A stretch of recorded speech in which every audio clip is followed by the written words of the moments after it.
Hey, I'm John, and this is the first of my series of dungeon guides for the dungeons of Final Fantasy XIV. Sastasha is the first group dungeon in Final Fantasy XIV's base story progression. It unlocks at job level 15. It's more than likely going to be new players' first dungeon experience, so I highly recommend going through the Hall of the Novice tutorials to get an idea of your role's expectations when grouped with other players. The dungeon starts off with a relatively linear path with some pretty straightforward tank and spank mob groups and a few short offshoot paths. The first of these offshoot paths straight ahead from the entrance has a seemingly pointless note to read. The only information you need to retain from it is which color it mentions, red, green, or blue. This will be important later.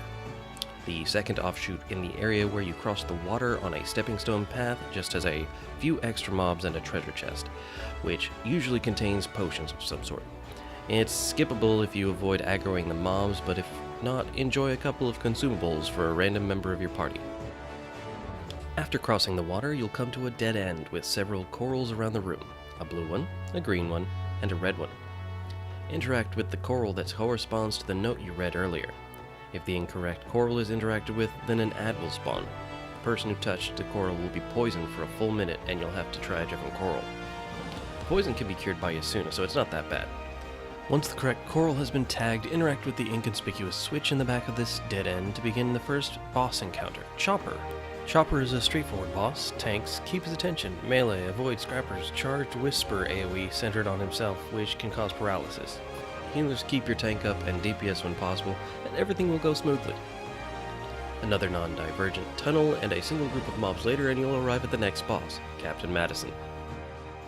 Captain Madison is accompanied by two Shallowtail Reavers. Tanks, be sure to get aggro on all three mobs.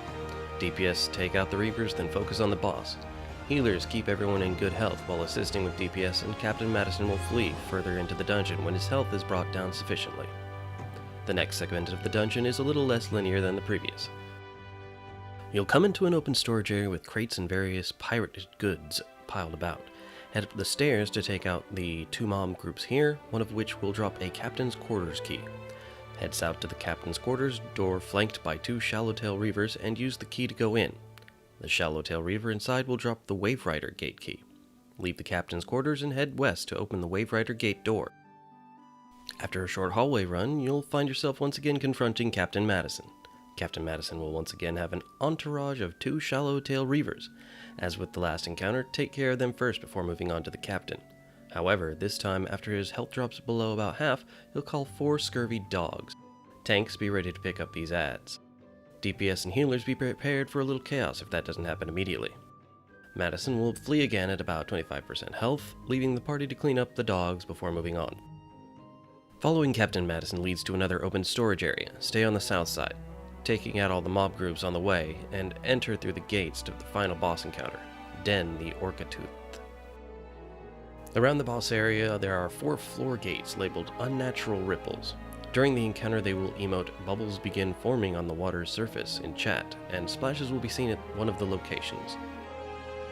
The floor gates need to be interacted with to prevent an additional ad, Baleen Guard, from spawning from it.